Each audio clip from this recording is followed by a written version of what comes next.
Eu quero saudar a todos os nossos irmãos, aqueles que estão ligados conosco através da TV, canal 126, aqueles que nos assistem também pelo YouTube ou por outras plataformas.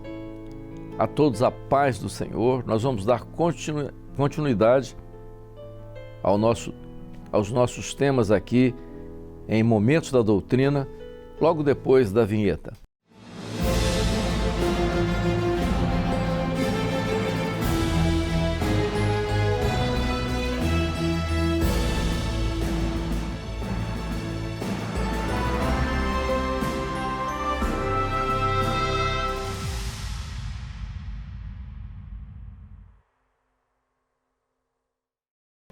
Meus irmãos, nós estamos dando continuidade já agora nesse início de ano ao nosso momento da doutrina. No ano passado, nós concluímos os 2 primeiros pés, da mesa. Nós falamos do tripé, que foi o tripé que serviu de base doutrinária para a igreja nesses nossos 55 anos. Não que nós fomos os responsáveis pela criação da doutrina, não, em absoluto. Lembrando que nós tivemos, pela graça e pela misericórdia do Senhor, o privilégio de que o Senhor nos mostrasse de maneira muito clara aquilo que já existia na sua palavra como doutrina base de toda a sua igreja dentro desse projeto maravilhoso que está na palavra. Então nós, pela operação do Espírito Santo, e é bom que se diga que é o lema desse ano, quem tem ouvidos ouça o que o Espírito Santo diz às igrejas. Então nós entendemos que o Espírito Santo veio falando à igreja em todo o seu período, desde a igreja do primeiro século até a igreja nos nossos dias. E o Senhor tem falado, e o Senhor nos falou e nos mostrou coisas interessantes. E nesse ponto do que nós estamos abordando desde o ano passado, falando desse tripé que é a base da doutrina, que é a palavra, corpo, a igreja como corpo de Cristo. Depois falamos sobre a palavra, e o terceiro, que é o sangue. Se vocês observarem bem, o que o Senhor nos levou a ver na palavra é que essa base, esse tripé, que é a base doutrinária da igreja, envolve uma das coisas mais interessantes que nós vemos na palavra, que é a Trindade. Vejam, a palavra que vem desde o Velho Testamento é a palavra do Pai. Depois, nós vemos o quê? Nós vemos o corpo, que fala de quê? Que fala do Filho. A igreja, corpo de Cristo, fala do Filho. E o terceiro, o sangue, que fala simbolicamente do Espírito. Então aí nós temos os 3 elementos que formam a base doutrinária da igreja, que está dentro da Trindade. A palavra do Pai, o corpo que fala do Filho e o sangue que fala do Espírito Santo. Isso foi muito importante para entendermos, porque quando nós começamos há 55 anos, toda a ênfase era a experiência que nós queríamos ter com o Senhor, que era batismo com o Espírito Santo e dons espirituais. E depois o Senhor começou então a nos mostrar aqueles elementos importantes da doutrina bíblica dentro da palavra que nós falamos no evento anterior, que é a palavra viva. Então, a doutrina do sangue, quando nós falamos do sangue de Jesus, essa doutrina não é nossa, essa doutrina não foi criada por nós, essa doutrina é bíblica, já foi citada por vários servos em outros tempos. Ela é mencionada no início da igreja, o Evangelho fala disso, nós vamos mencionar aqui as citações do Evangelho. E a doutrina do sangue já está profetizada no Velho Testamento, de maneira muito clara no Velho Testamento. Vamos lá. Nós vamos ver a figura do sangue lá no Velho Testamento, e é uma coisa que depois nós vamos falar sobre o fio escarlata, ou seja, aquele fio, fala do sangue, que vai desde o Velho Testamento até o Novo Testamento, ou seja, ele vai do início, do Gênesis ao Apocalipse, porque o sangue aparece em toda a Bíblia como um fio de escarlata. Isso é um assunto que nós vamos falar no decorrer desses episódios. Mas já no Velho Testamento, no início, a fala, não é? Por exemplo, quando, através do pecado, Adão, o que foi importante? O que aconteceu? Eles estavam nus, então eles tiveram que se cobrir de quê? A pele do animal. Para se cobrir com a pele do animal, foi necessário que o animal morresse. Já profeticamente falando do sacrifício, né, de Jesus, falando profeticamente do sangue da expiação que já estava lá no Velho Testamento. Ainda continuando com tudo isso, nós vamos ver o sacrifício de Caim e o sacrifício de Abel. Qual foi o sacrifício? O que Caim ofereceu ao Senhor, né? De oferta ao Senhor? O que ele ofereceu? Ele ofereceu frutos da terra. O que é? Né?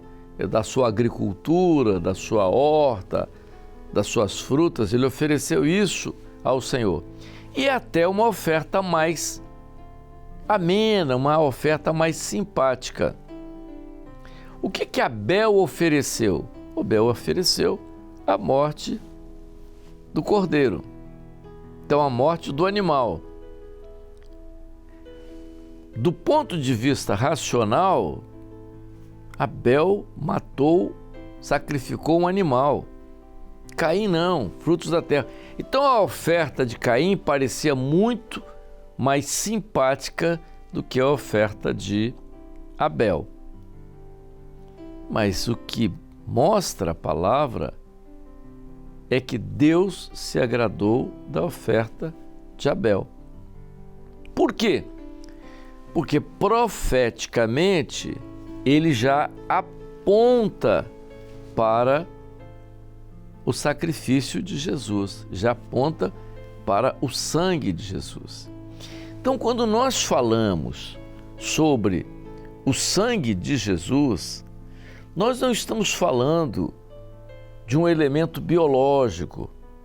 Então, eles estão falando de um elemento biológico. Não se trata de falar aqui daquilo que é o sangue como elemento biológico, as hemácias, glóbulos, os leucócitos e as plaquetas e dadas. Não.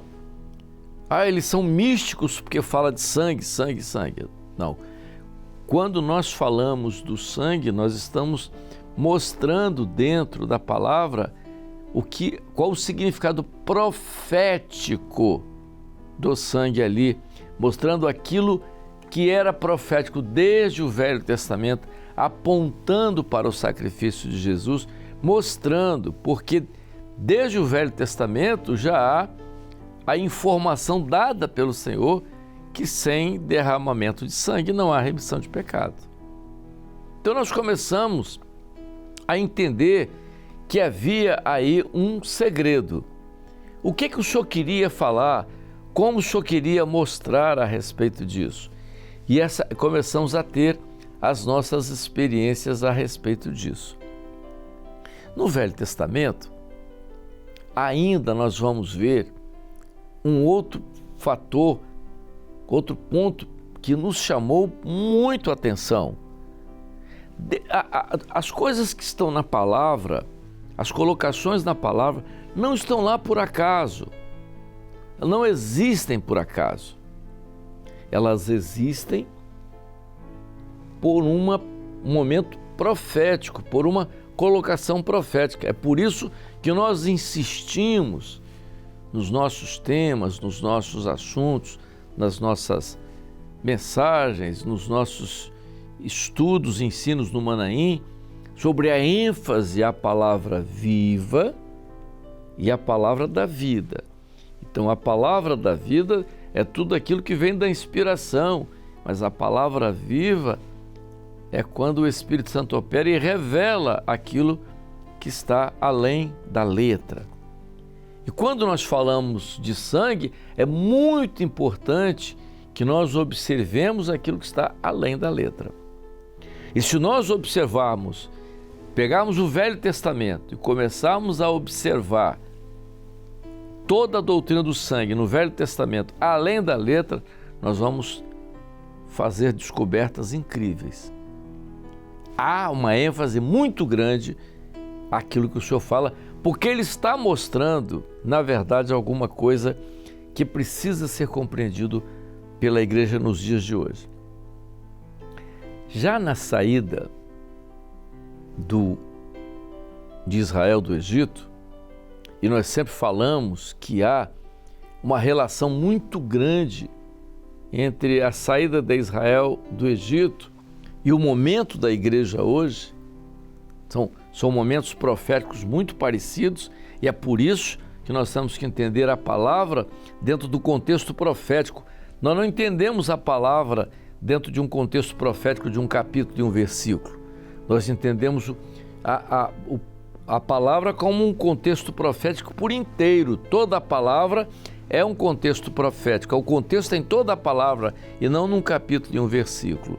E é por isso que hoje vocês têm visto isso nas nossas escolas bíblicas, como nós somos capazes de pegar um livro da Bíblia e nele colocarmos toda a Bíblia, como nós fizemos isso com o estudo do livro de Neemias, na restauração dos muros de Jerusalém, não é? Naquele estudo nos livros de Neemias, que foi uma coisa extraordinariamente maravilhosa, como nós vimos isso também nas 7 cartas, nós vamos ver de novo. Então, isso é muito importante, como nós vamos ver com relação ao sangue. Então, o momento da saída, vejam o que Deus faz no momento da saída de Israel do Egito. A penúltima praga foi a praga das trevas. Não é? A praga das trevas. Israel estava em trevas. A última praga seria a morte dos primogênitos. O que era o primogênito para Israel? Era a herança, porque quem herdava era o primogênito. Então, profeticamente, o que Deus está mostrando ali para o Egito como tipo, vamos para a igreja agora, mundo, herança. Então, a herança, a perda da herança no momento de trevas e em seguida a perda da herança, que era na saída da igreja, porque a igreja não ia voltar para sair de novo, né? A igreja não vai ser arrebatada para ser arrebatada 2 vezes. Jesus não vai buscar a igreja 2 vezes. Isso é um erro doutrinário muito grave. Então, ali, com uma das coisas importantíssimas naquele momento da morte dos primogênitos e também naquele momento de trevas.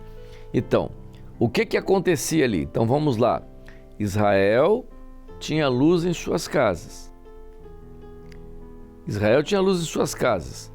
O Egito estava em trevas. E na porta da entrada da casa, nas ombreiras da porta, o que estava?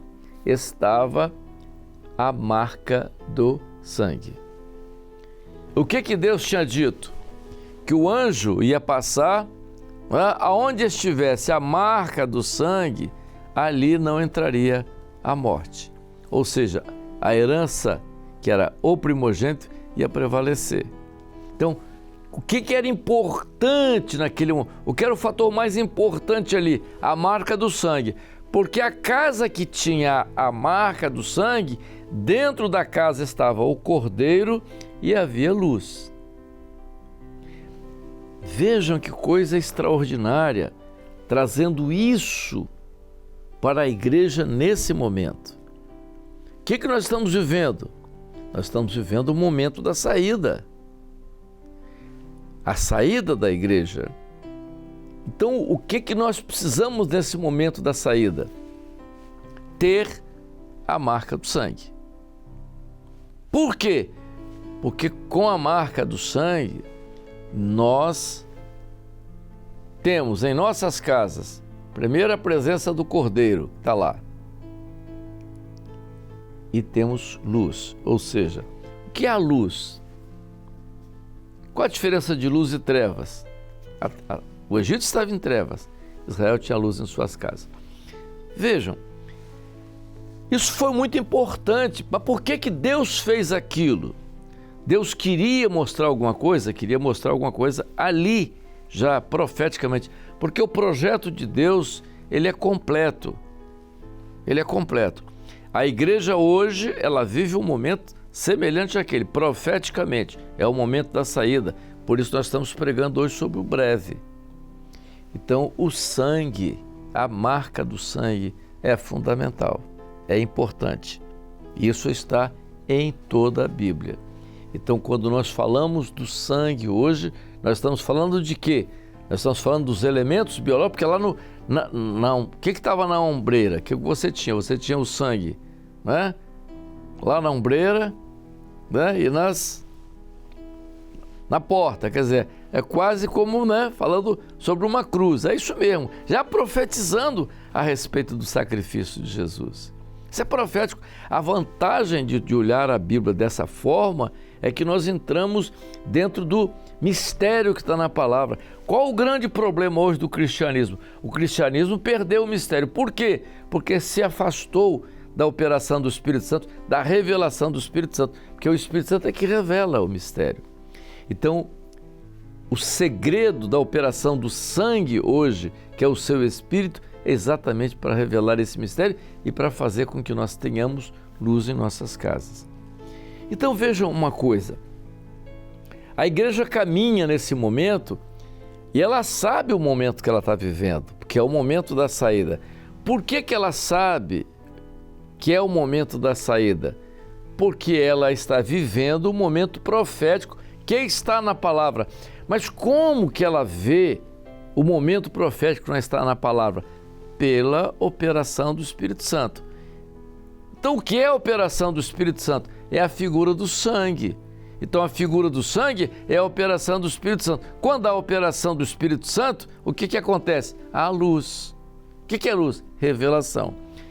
Então, essa operação toda leva a igreja, nesse momento fiel e verdadeira, pela operação do Espírito Santo, é por isso que a marca do sangue, pela operação do Espírito Santo, ela tem luz, ou seja, ela tem revelação, então ela sabe o momento que ela está vivendo, então ela está sendo preservada de tudo que está acontecendo aí fora. Porque as trevas estão aí fora, a morte está aí fora, mas ela está sendo preservada. Por que ela está sendo preservada? Pelo sangue. Então, meus irmãos, isso é muito importante, a igreja entrar dentro desse segredo, dentro desse mistério, cada vez com mais profundidade, porque essa é a batalha, e nós vamos falar lá na frente, quando nós concluirmos tudo isso, aquilo que está lá no livro de Apocalipse. O que está lá no livro de Apocalipse? Eles venceram. Então, é vencer pelo sangue. Então, é por isso que nesse momento nós temos que entender o porquê do sangue de Jesus, o porquê do clamor pelo sangue de Jesus. O clamor pelo sangue de Jesus não é uma identidade nossa, não é uma coisa que nós criamos, mas aquilo que o Senhor nos levou, e nós vamos ver isso no Velho Testamento. No